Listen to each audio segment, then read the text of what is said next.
Bonjour à tous, c'est Romain de Fond Android et aujourd'hui on va parler du OnePlus 7T.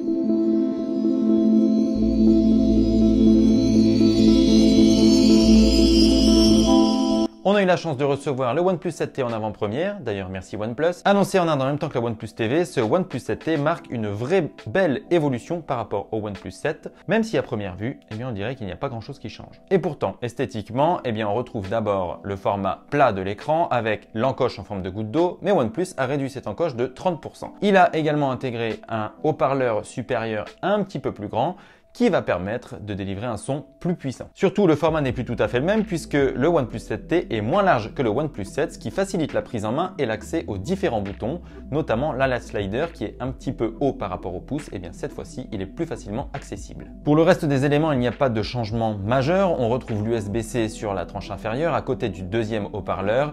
Le port SIM se retrouve lui aussi en dessous et puis les micros de l'autre côté, enfin du classique. Le changement majeur se situe au dos du smartphone puisque OnePlus a intégré un énorme module photo circulaire qui se trouve en plein centre en haut de la coque arrière et qui regroupe les 3 capteurs photo. Alors ce module circulaire, il y en a qui aiment, il y en a qui détestent. Il est un petit peu proéminent. Nous, on aime plutôt bien, c'est un choix original. En revanche, cette disposition et ce format présentent un avantage, c'est que lorsqu'on pose le smartphone et qu'on veut écrire un message, il ne bascule pas d'un côté et de l'autre, ce qu'on avait par exemple sur les modules précédents. Pour le reste, OnePlus propose son smartphone en 2 coloris, Glacier Blue et Frosted Silver. Ces 2 coloris sont tout aussi jolis tous les deux, mais on doit bien reconnaître qu'on a une petite préférence pour le Glacier Blue.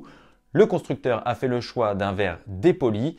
Alors on n'a pas de précision sur le verre utilisé, mais en tout cas on sait qu'il est recouvert de Corning Gorilla Glass 5 et qu'à l'avant l'écran est recouvert de Corning Gorilla Glass 6. Sur le design, OnePlus n'a vraiment pas grand chose à envier au meilleur du marché. Enfin si, il y a peut-être un petit truc qui peut envier, c'est la certification IP qui n'est absolument pas intégrée à ce OnePlus 7T, enfin toujours pas. OnePlus assure que le smartphone résiste à l'eau et à la poussière et même à une immersion, mais bon, prends pas de risque, on met pas la certification. Autre grosse nouveauté de ce OnePlus 7T, c'est son écran. Alors si OnePlus reprend un écran de 6,55 pouces Full HD+, avec du HDR10+, avec tout ce qui fait qu'on a une magnifique image et des super contrastes, la grande originalité, c'est le 90 Hz, puisque OnePlus intègre donc sa dalle fluide AMOLED 90 Hz. 90 Hz, c'est quoi? C'est la fréquence de rafraîchissement. Et en gros, à l'utilisation, ça va permettre d'avoir des images plus fluides, plus rapides que sur un autre écran de smartphone. C'est une technologie que OnePlus avait intégrée au OnePlus 7 Pro et qui est donc désormais disponible sur le OnePlus 7T. D'ailleurs, le constructeur a promis que dorénavant, tous ses smartphones intégreraient une dalle OLED 90 Hz. Le constructeur propose plusieurs modes d'affichage, naturel, vif ou personnalisé. Le profil personnalisé permet de choisir entre le spectre sRGB ou Display P3 qui est particulièrement adapté aux films et séries puisque c'est ce qui est utilisé par les studios hollywoodiens. Et OnePlus intègre au passage un nouveau mode lecture. Auparavant, le mode lecture transformait l'affichage en noir et blanc pour par exemple lire des articles le soir si on n'a pas envie de se fatiguer les yeux. Là, il y a un mode chromatique qui va réduire la saturation des couleurs pour reposer les yeux. C'est aussi bienvenu. Alors sous le capot, OnePlus a également mis le paquet avec la puce Snapdragon 855+, couplée à 8 Go de RAM et 128 Go ou 258 Go de stockage. Sans grande surprise, le OnePlus 7T est une petite bête, il est extrêmement rapide. Sur les benchmarks, il est aussi plus puissant que la plupart des smartphones du marché, à l'exception des iPhone 11 Pro et leur puce A13 Bionic.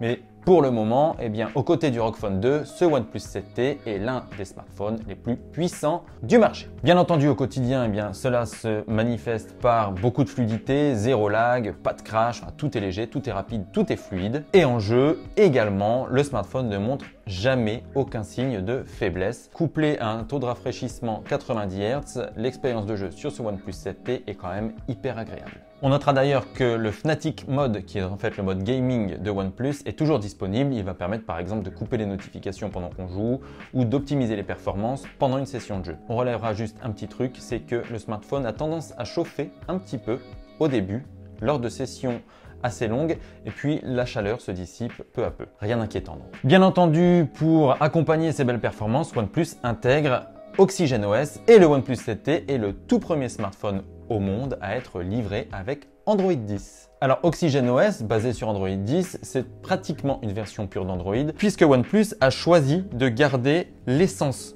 de l'OS de Google. Donc toute l'interface est légère, il n'y a pas d'artifice, pas de charte graphique qui est vraiment très poussée comme un One UI par exemple qui va vraiment tout réimaginer.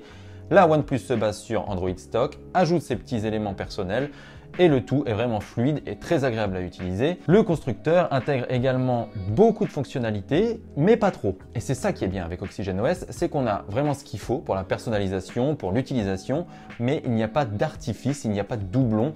Tout est bien pensé. On retrouve par exemple les gestes rapides qui permettent de dessiner des lettres sur l'écran de veille pour accéder directement à des applications. Donc si je dessine un S sur l'écran de veille, je peux accéder directement à Spotify et puis tout est personnalisable, mais ça on connaissait déjà chez OnePlus. Le Zen Mode est toujours de la partie, ce fameux Zen Mode qui vous incite à vous déconnecter pour soit vous concentrer sur une tâche, soit pour un petit atelier détox. Après, c'est vous qui voyez. On a toutes les options de personnalisation, de l'animation du lecteur d'empreintes, de l'interface, des boutons, du fond d'écran, du thème. On peut aussi passer en mode sombre, enfin il y a tout ce qu'il faut sur OxygenOS. Pour alimenter tout ça, OnePlus intègre une batterie de 3800 mAh, c'est 100 mAh de plus que le OnePlus 7. Et globalement, l'autonomie est plutôt bonne, même si on est habitué à mieux chez OnePlus. Alors, ça peut s'expliquer par l'intégration d'un écran de 90 Hz et juste une hausse de la capacité de batterie de 100 mAh. Ça fait pas énorme pour compenser les 90 Hz. Mais ça reste très bon. On a quand même une journée et demie d'autonomie en utilisation intensive. Donc, les utilisateurs plus modérés peuvent espérer l'utiliser pendant 2 jours, ce qui est vraiment très bien. Et puis, OnePlus a surtout intégré un tout nouveau système de recharge qui va mettre tout le monde d'accord. Il est baptisé Warp Charge 30T. Et ce système de recharge promet une recharge de 70% en 30 minutes. Donc oui, on fait bien 70% en 30 minutes et on peut passer de 0 à 100% en 1 heure. Et ça aussi, on a pu le vérifier. D'ailleurs, la plupart du temps, on a mis moins d'1 heure pour faire une recharge complète puisqu'on branchait le smartphone lorsqu'il était à 1, 2 ou 3%. Donc ça, c'est vraiment épatant. En revanche, eh bien, OnePlus insiste lourdement pour ne pas intégrer de recharge sans fil et ça c'est vraiment dommage. Même si certains considèrent que la recharge rapide suffit, eh bien nous on estime que quand même avoir la recharge sans fil ça peut apporter un petit plus et ça peut varier en fait les modes de recharge tout simplement. Donc OnePlus, si tu nous écoutes, mets la recharge sans fil, s'il te plaît. Merci. Et je vais donc finir par le point le plus important peut-être qui est l'appareil photo. Là OnePlus a encore mis le paquet, donc je ne vais pas vous détailler toutes les caractéristiques du triple capteur photo. Ça vous le retrouvez dans la description où il y a un test complet et où tout est parfaitement détaillé. Tout ce que je peux dire c'est qu'il y a donc un capteur grand angle, un ultra grand angle et un téléphoto x2 et que OnePlus s'en tire plutôt pas mal même s'il n'atteint pas le niveau des meilleurs photophones du marché. Donc dans de bonnes conditions, bon là il n'y a rien à dire, les photos sont top, même si on va voir qu'il y a quelques variations au niveau du traitement des couleurs entre le zoom x2, l'ultra grand angle et le grand angle. On voit que OnePlus a tendance à un petit peu pousser sur les couleurs et que le traitement a tendance aussi à pousser sur les contrastes et qu'on se retrouve donc avec des ultra grand angles un petit peu moins réussis qu'avec le capteur principal ou des zoom x2 avec un effet de pâté en arrière-plan. Mais bon, ça va encore, c'est tout à fait acceptable. De nuit en plus, le OnePlus 7T apporte une belle amélioration par rapport au OnePlus 7. On n'a plus cet effet de halo autour des lumières, en tout cas beaucoup moins. On avait aussi observé sur le OnePlus 7 un effet jaunâtre sur les photos de nuit. Bon, on retrouve cet effet mais dans une moindre mesure, donc OnePlus va dans le bon sens. Les portraits sont toujours de bonne qualité. Là encore, on n'atteint pas le niveau d'un iPhone 11 Pro ou d'un Galaxy Note 10 Plus ou même d'un Google Pixel 3, mais on a quand même des portraits de bonne qualité, avec des contours d'ailleurs particulièrement précis. En revanche, le bokeh, lui, manque un peu de naturel sur certains clichés. C'est dommage. OnePlus inaugure aussi le mode macro qui va donc permettre de prendre des photos à 2,5 cm jusqu'à 8 cm de distance. Et les clichés pris avec ce mode macro sont vraiment impressionnants, notamment pour photographier des insectes ou des fleurs, par exemple les bourgeons des fleurs. On peut les photographier de très près et ça fait son petit effet. Enfin, la caméra frontale donc permet de prendre des selfies et des selfies en mode portrait, et on peut aussi utiliser le grand angle en caméra frontale, donc ça c'est plutôt pas mal.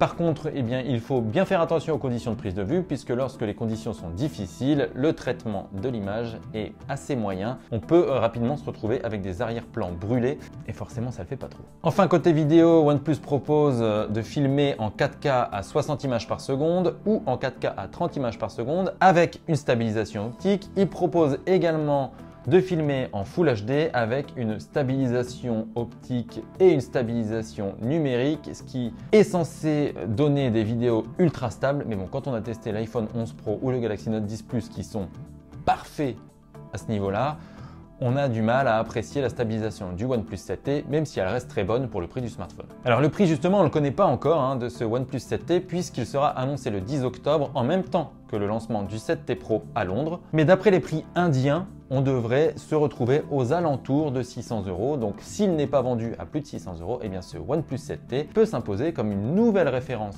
du marché en 2019. Alors bien sûr, le OnePlus 7T ne révolutionne pas le marché, mais c'est une belle évolution par rapport au OnePlus 7, d'autant qu'il intègre toutes les dernières technologies, le Snapdragon 855+, un écran OLED 90 Hz, son design est quand même très réussi, il a un triple capteur photo qui fait le travail, il a une bonne autonomie et surtout un système de recharge rapide encore inégalé. Donc OnePlus reste fidèle à sa réputation et propose un smartphone très séduisant. Reste à connaître son prix définitif en France. S'il a moins de 600, on achète tout de suite. Voilà, cette vidéo de test du OnePlus 7T est maintenant terminée. Merci à tous de l'avoir regardé. Vous pouvez bien entendu vous abonner à notre chaîne YouTube juste ici. Vous pouvez également activer la petite cloche pour recevoir les notifications dès qu'une nouvelle vidéo est disponible. Tous les liens concernant le OnePlus 7T sont dans la description, y compris le test écrit.